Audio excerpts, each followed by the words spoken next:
फिदा जो इतना सब कुछ हो जाने के बावजूद फरासत की बातों पर अंधा एतबार करने लगा है। ड्रामे के नेक्स्ट एपिसोड में आप लोग देखेंगे कि जब फरासत देखता है कि फिदा किस तरह से पार्क में अकेला बैठा हुआ है, तो मौके का फ़ायदा उठाकर वो फिदा के पास आता है ताकि उससे ये मालूम कर सके कि आखिरकार ऐसी कौन सी बात है जो वो अपनी बीवी से झिड़क कर यहाँ पर बैठा हुआ है।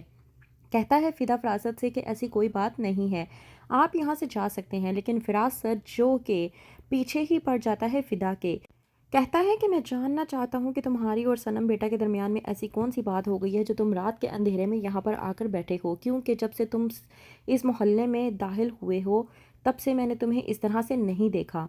लेकिन फिदा जो कि फरासत से अपनी जान छुड़वाने की भरपूर कोशिश करता है और वहाँ से चला जाता है। फिदा जो कि गुस्से के आलम में आता है और सनम को आते साथ कहता है कि मेरी बात गौर से सुनो। सनम जो कि फिदा को कंट्रोल करने की कोशिश करती है और उसे समझाने की कोशिश करती है कि हम वाहिद कपल नहीं है कि जिसकी औलाद नहीं होगी, लेकिन फिदा बगैर कुछ सोचे समझे कहता है सनम से कि मैं तुम्हें सिर्फ इतना कहना चाहता हूँ और मेरी बात तुम गौर से सुनोगी कि अब तुम मेरे साथ नहीं रह सकती।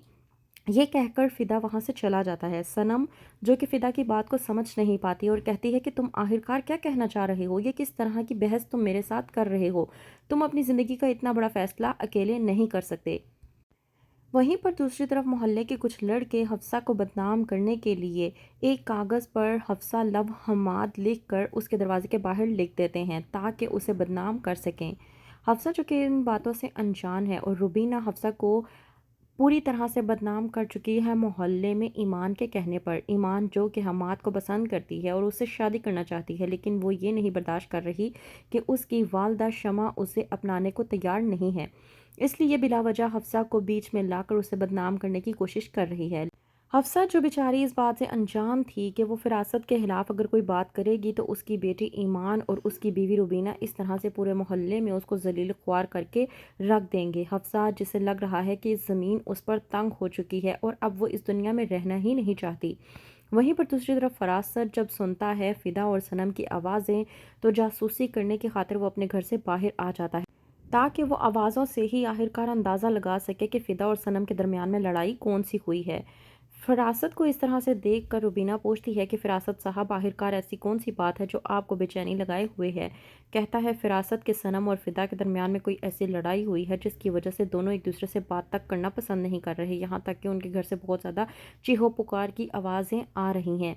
कहती है रुबीना कि हो गई होगी कोई ना कोई छोटी मोटी लड़ाई। इस बात पर जब कहता है फिरासत कि ये कोई छोटी मोटी लड़ाई नहीं है, कोई बहुत बड़ी लड़ाई है जो ये दोनों अपने ही अंदर दबा कर बैठे हुए हैं और किसी भी मोहल्ले वाले के साथ शेयर नहीं करना चाहते। जब फिदा सनम पर चीखो पुकार कर रहा होता है और अपने आप को कमरे में बंद कर लेता है, वहीं पर फिरासत कान लगाकर बातें सुनने की कोशिश करता है ताकि मोहल्ले वालों को बता सके कि नए मोहल्ले वाले जो फिदा और सनम हैं उनके दरमियान में कोई झगड़ा हो चुका है।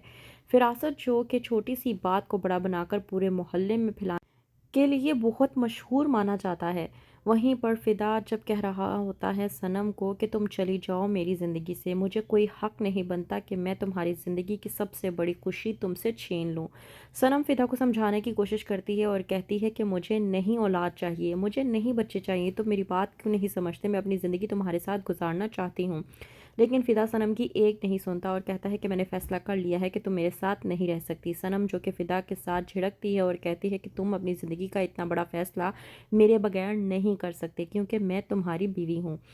तो किस तरह समझाएगी सनम फ़िदा को? जानने के लिए देखते रहिए शरपसंद।